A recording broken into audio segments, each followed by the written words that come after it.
And we're live. Live? Or Memorex. You know how I know we're live? How? Larry's here with us. Larry? How you doing, Larry? Doing great. Ladies and gentlemen, welcome to Of the People. Yes. Obviously, I'm Robert Chernin. That was Ericka Redic, who and went I'm somewhere. Ericka Redic. Who went somewhere. This is going to be crazy. You guys, we're going to be a little bit crazy today because we're on the fly, live, in studio. We are in studio. Tomorrow is Israel Appreciation Day. And, you know, we were debating whether or not to even do the podcast to see if you guys would miss us. Because tomorrow is such an important day. Yes. But we decided that you would miss us. Mm-hmm. So here we are. Yeah. But we're live on location at Worry Studio in Las Vegas, where Israel Appreciation Day, an epic, first of its kind event, is going to be broadcast live across the country, across the world, about all the reasons that Israel's important, not just because it's a Jewish state, not just because it's a U.S. ally, but everything else that people don't know about Israel, as evidenced by all the college protesters who have no idea what they're protesting. No idea. But we wanted to start and introduce to you some of the people behind the scenes who helped make Israel Appreciation Day a reality and the success that it's going to be. And we're going to start with Larry Ward, president of Political Media, who, full disclosure, he used to be a friend until he got me into all of this. But without Larry Ward, we wouldn't be here. And Larry, Political Media does so many good things. Tell us, in your own words, Larry, why Israel Appreciation Day was so important to you? Because it was you who first came to me and said, hey, I got an idea. Well, that's exactly it. Look, Robert had come to me a number of months ago, right as October 7th happened. And he said, you know, we've got to do something in support of Israel. And just keep thinking about ways that we can support Israel, and of course, seeing what happened on October 7th and the horrible on the atrocity and essentially Israel's 9/11. How could you stop thinking about what happened on October 7th? And I was having a conversation with Carter Clues, who's works with me at Political Media, and Carter reminded me that we had done something a number of years ago called Gun Appreciation Day, when the Second Amendment was under attack in 2013, and we turned out 500,000 people around the country to help protect the Second Amendment. And we turned the conversation, really what Gun Appreciation Day did was it turned the conversation from the liberal narrative of gun control to gun rights, and how gun rights were intended to to protect our liberties, to protect the rest of our freedoms, and not, it wasn't just hunting and quote unquote assault rifles, that there was a purpose behind the Second Amendment. And we wound up protecting the Second Amendment in 2013. There were no gun control laws passed then, and so far it really has stuck. The gun rights narrative and the history behind gun rights is really stuck as a talking point. So when I started to see the what was happening on college campuses, and like you mentioned, all these dunces who are walking on campus, just chanting from the river to the sea, and spewing these talking points from pro-Hamas, a pro-Hamas terrorist perspective, but just spewing this anti-Semitism all over the place without having any knowledge, without having any history, without having any appreciation for what Israel is, what Israel has been throughout the millennia, and what Israel since 1948 has really contributed to the world. Yeah. And so we wanted a way to demonstrate, why we appreciate Israel as Americans and as people who love, Western culture, and as Christians. I'm a Christian. We wanted to demonstrate why we appreciate Israel and why it's so important in the world. And that's where we came up with the idea to kind of change the narrative and to educate some of these ignorant kids on college campus, and regular people in the street around the world. It's real important for us to have an idea and to actually present, the triumphs and tragedies of Israel. I appreciate that. And, Ericka, the point really is a lot of people that are coming together for this show don't agree on a lot of other things. Yes. Right? And one of the things that we've tried to do, and that you and I always talk about, is we can disagree on a lot of things, but we have to put down our differences and find what we agree on. Yes. So this is nonpartisan, right? Yep. People use the word bipartisan, which I don't like. Yeah. Right? I'm not sure I really believe in bipartisan as much as I believe in nonpartisan. Nonpartisan. I like But that. also interfaith, because just Jews supporting Jews doesn't move the needle, and it certainly doesn't change the narrative. Right. Yeah. Right? Because we're clearly not in control of the narrative. That's right. As you see it, right? So what are you seeing? So you're down south. Yeah. What are you seeing down south for support for Israel? I have to be honest with you, it's better down south than it is up in the Northeast, where we're seeing a lot of the protests. There definitely were some things happening What about college campuses? on the Austin UT campus, but you're not hearing about it widespread. And I think a big part of that is because we're in the Bible Belt. We are surrounded by Christians, particularly, I'm sure there's all kinds of faiths there, but there's a plurality of Christians who understand that we're cousins, like Jewish people and Christians, we're cousins. We worship the same God. We're cousins. Yeah, we are. Yeah. Hi, cuz. Yeah. Hey, what's up, cuz? We Israel is our homeland too. It is. So for me personally, I know that a lot of this comes from my faith. We talk a lot about the only democracy in that hemisphere and how we need to protect that and why it's so important. Personally, I understand that as a political matter, but as a Christian, I want to protect Israel. I want to protect the sanctity of that land. I want to be able to go visit there. And it is my response. I see it as my responsibility to stand up for the Jews. Like, you are God's chosen people. The God that I worship said that the Jewish people are his people. And the Messiah that I follow was Jewish. I know that surprises some people, but Jesus was Jewish. And so the idea that we wouldn't be full force in support of the Jewish people and Israel, I think that is the benefit of being down south. Just that. So I should move from New England and move down south, because I live in blue New England. Yeah, I mean, that's what. Of course, DC's no better, Hey, DC is not better by any stretch of the imagination, But there are, like you said, there are a lot of Christians who do support Israel. One of the church I go to is pastored by Pastor Gary Hamrick, and he did a fantastic sermon about Israel and about the conflict down there, and it got, I think, almost 4 million views on YouTube. A 45-minute sermon on Israel. It got 4 million views, and it was fantastic. And look, the Christians, that are deeply embedded in their faith know this, and it's also important for for us as Christians that are deeply embedded to make sure that the casual Christian, the CEO Christian, the CEO Christians. Yep.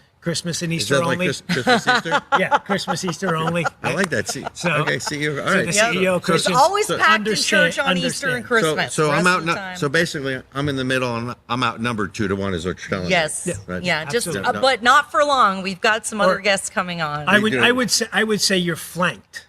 Ooh, I flank like works. that. Okay. But here's what I Larry's want hired. the listeners to understand: that this is not only nonpartisan and not only interfaith, right? Yeah. But what this really is to focus on all the reasons, like we talked about, that Israel is important, that we don't think is getting out there in Yeah. the press, because the press itself is, I think, an echo chamber of a certain narrative in the country, right? Yeah. Because the narrative is simple, and we've talked about it, Ericka. Yeah. Israel equals occupier equals bad. Right. Hamas, Oppressor. Hamas equals victims equals good. Yeah. Right? It was amazing to me that when Hamas killed the 6 hostages, Yeah. it was Israel's fault Yes. in the press. And it's just difficult for me to wrap my head around the fact that It's not Israel's charter that calls for the extermination of another people. Yes. It's not Israel that uses children as human shields. It's not Israel that puts the weaponry amongst the, in their mosques and those kinds of things. So is he giving us a time check? I love that. I think he is, because I literally was just thinking, how are we going to know when we should bring the next guests up? Exactly. But Larry, if you would just tell us a little bit, one more thing. You are incredibly passionate about politics and generally and about this country. What drives your love of this country and your desire to be involved politically? Freedom, liberty. I believe strongly in the American experiment. Yeah. The ability for us to govern ourselves. What's interesting is, and I had this for an introduction, but I think I'm introducing somebody different. Yeah. But I get to bring it up here. You can bring it up here. It's Yeah, okay. Absolutely. So Israel, the word Israel in Hebrew it can be translated to governed by God. Ooh. That is what Israel means. It wrestles with God, but really the true meaning is that God is governed. That I'm submitting to God. And that's the chosen people. Yeah. That's the chosen That's people. the chosen people. We're governed. Israel is a nation that is governed by God, and Israel gave us God gave Moses the framework to the Israeli people through Moses, through the Ten Commandments, which was the framework for every single Western constitution, every single piece of law that gives us, that acknowledges our God-given rights and freedoms, is based on is based on Israel. Is based on the fact that Israel is governed by God, and being governed by God means that the government is below God, and that we, the people, are governed by God, and we hire government to just kind of administrate it. Yep. And that is the American experiment, and that's what I am passionate about. I love it. And I think we've gotten away from that. Well, Larry Ward, thank you for helping us put together Israel Appreciation Day. Yeah. Hopefully someday you'll forgive me. Next time I try to do something so civic-minded, just beat me over the head with a 2x4. That's okay. That's okay. But you've done a really incredible job, putting this together and putting together some fantastic people. We have great speakers list from across the spectrum, but as we all know, success has many mothers or fathers, as the case may be, and it's been a team effort. I grew up as a baseball player. You need 9 people on the field for team sport, so we appreciate it. You are the man. Thank you so much Thank you very much. for all your help. Thank you, Larry. All right. So before we go any further, Where can they find Israel Appreciation Day? IsraelAppreciationDay.com. Go get your tickets. Sign up. It's tomorrow. And Don't if you're delay. in college, guess what? Because you're so important to the future, your tickets are for free. So contact your local Hillel or AEPI or local chapter of ICC and say, where's my free ticket? IsraelAppreciationDay.com. It's a hell of a speakers lineup. Now, I know for you college kids, if you're listening, the Zoom days for you guys are probably over for a virtual event because you think now that you want to be on college campus, but you need to be armed with information when you're walking on college campuses as to all the reasons Israel's important. And you need to be able to talk to people and explain to them what the river to the sea really means. Really, if you go into the Bible, it's the Euphrates River, but that's a whole different conversation about what it should really be. Will that get me in trouble with the censors? Know what? Here's the deal. That won't get me in trouble with the censors, will it? Who knows anymore? Okay. Well, you have 2 community strikes. I don't. It's my fault. Everything is your fault. It's definitely my fault. So, in any event. Oh, go ahead. Go ahead. Can I? Okay. Ladies first. All right. I want to introduce you guys to one of the newest members of the team at Coalition for America of the People, Maria Bordonaro. Sorry, I mixed her names together. Would you come out? Come here, Maria. Come sit with us. Come sit with us. Ladies and gentlemen, social media director for Israel Appreciation Day, social media director for Coalition for America or American Coalition, social media director for American Center for Education and Knowledge. She wears a lot of hats. Maria Bordonaro, Thank you. Welcome to Of the People. Thank you. I feel like I'm on a game show. You are. You kind of are. Okay. She only gets the booby prize, though. So- She gets to talk to us. That's true. the Now, booby behind prize. door number 1, no, just kidding. Okay. I wanted to make sure to get to introduce you to everybody because I want you guys to know that there is hope for the future. Maria, tell everybody how old you are. No, don't tell. You never ask a woman. Wait. Is a woman allowed to ask another woman her own age? Because I know guys can't do it. Yes. Oh, then I'll stay out of this. I feel like I'm young enough where I don't have to hide it. I'm 24 years old. She is 24, you guys, and this young lady has been an absolute joy And to for work the with. guys out there, she has a boyfriend, so Yeah, sorry. that's out. Sorry, but now, Robert, you've obviously worked with her more, but we have just watched this young lady put in work. She got hired. She just has been A rock figuring star. it out. Yeah, whatever is you. being thrown at her. We threw her into the deep end.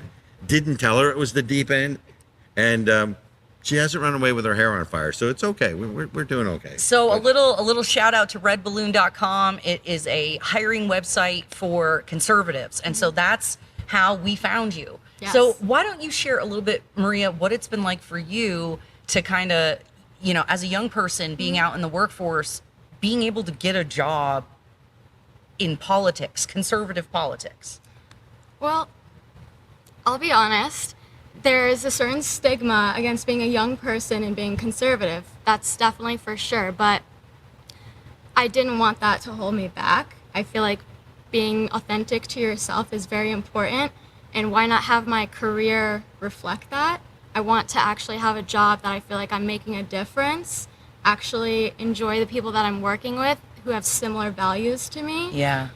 So, yeah, that's what attracted me, obviously, to this opportunity, and I'm very, very grateful for it. Yeah. And it's definitely been a learning experience, but all good things. Like they said, I was, their words thrown into it, not how I would describe it. I was given an opportunity, a very good opportunity, and it's been amazing. That is awesome. Okay, so Is it my turn? Is it no, my turn? yeah, you can go next. You Can I go next? You Thank can you. go next. Okay.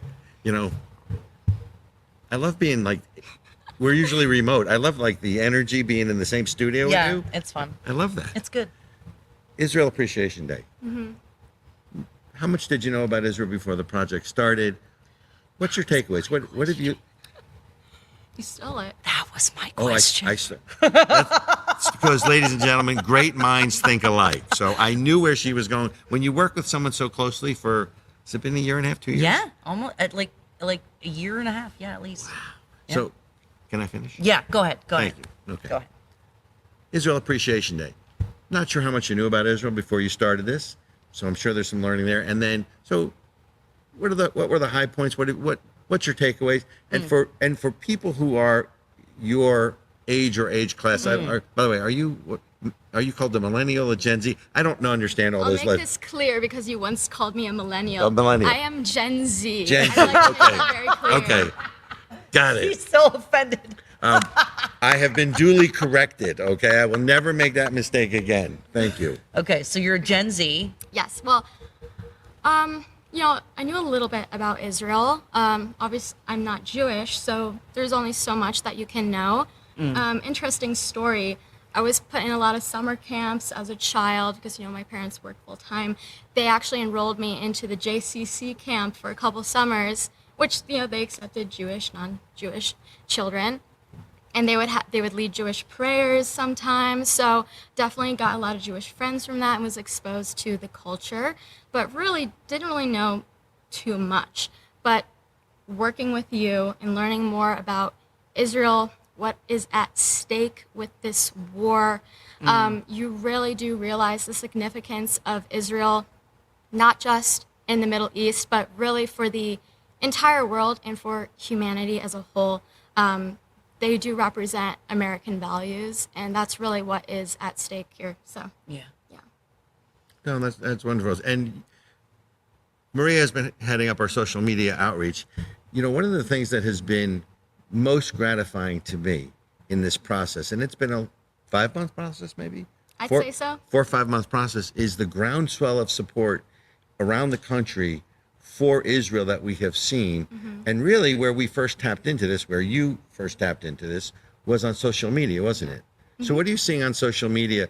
Because that really is, at least amongst Gen Z, I got that right? Yes. Just yes, you checking. did. At least among Gen Z, that's really where the first support came from, because it's certainly not coming on the college campuses. No, certainly not. Well, first I can say my own college experience, especially being a communications major, we did touch upon social media and what it really does to a person. And I've seen it in real life. Social media is extremely siloed. People are in echo chambers and they really they feed off each other. It's very hard to break through. You would think on social media you're connected to millions of other people. You would be exposed to all different types of viewpoints and opinions, but it's really not true. That's not how the algorithms work. It's terrifying. So, you try to find your community. And again, you did mention we've had incredible support from everywhere. People have made a huge difference in making Israel Appreciation Day a success. However, on social media, especially trying to get through to younger people, they already have an opinion. They already believe certain things that are untrue. And that's been difficult. And obviously, this is what we're trying to do with the event. We're especially trying to reach the younger people because unfortunately, with how social media works, they're given a certain narrative with no context. Things can be altered, doctored. So it's very, very hard to get them the real story. What is Israel? They don't know.